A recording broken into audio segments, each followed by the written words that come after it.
Saturday, 12th of October 2019, the man of God, Meshach Jere, gave a prophetic message concerning events that would unfold during and after the elections in the nation of America. These were his words. Listen to every word carefully.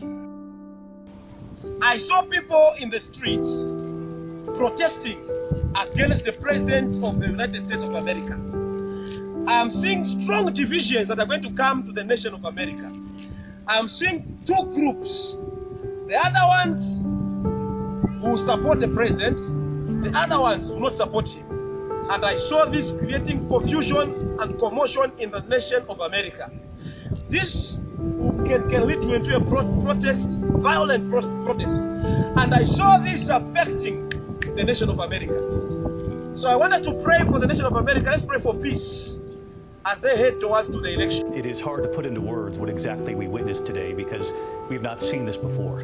Thousands storming the Capitol after a rally with President Trump, during which he urged them to march on the Capitol, where a joint session of Congress was debating and working to certify the election as our democracy dictates. Instead, they were halted by protesters who smashed through the doors, broke their way into the Capitol, making it to the Senate chamber, and throughout the Capitol, overwhelming police. Lawmakers diving for cover, told to shelter in place, the country watching, the world watching what America looked like today. The mob storming the barriers, pushing through this door, Capitol Police unable to hold them back. Others smashing through windows at the Capitol. There were so many chaotic moments, the tense interactions with Capitol Police overwhelmed, members of Congress and their staffs rushing for cover, reporters told not to reveal their whereabouts. This image tonight of a man walking through Statuary Hall carrying a Confederate flag. Another startling image from inside the office of House Speaker Nancy Pelosi.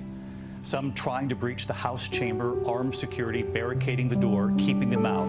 Behind them, members were taking shelter, some of them on the floor, some told to grab their gas masks to protect against tear gas. In an empty Senate chamber, this Trump supporter at the front of the chamber declaring Donald Trump won that election. The march to the Capitol following those words from President Trump, speaking to his supporters, who he invited to Washington, saying, "You have to show strength," telling them to march to the Hill.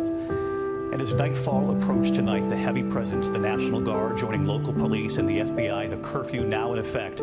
And of course, so many questions tonight. How was this allowed to happen? Where was the security? With the president encouraging these protests for weeks now. We're going to begin tonight with our chief White House correspondent, Jonathan Karl. Chaos and lawlessness striking at the heart of American democracy, breaking out after the President of the United States urged an angry mob of his own supporters to confront members of Congress and even his own Vice President who were preparing to certify the election. They stormed the Capitol, clashing with police, breaking windows, scaling the scaffolding, fights breaking out in restricted areas of the building, officers outnumbered. In the House chamber, lawmakers dove for cover beneath their desks. Agents with guns drawn, their fingers on the trigger, guarding the barricaded door. We've been instructed to each of us get gas masks that are under our seats. The demonstrators, some in tactical gear, were urged to go to the Capitol. But if they are prophets, and if the word of the Lord is with them, let them now make intercession to the Lord of hosts, that the vessels which are left in the house of the Lord, in the house of the King of Judah, and at Jerusalem, do not go to Babylon. Jeremiah 27:18.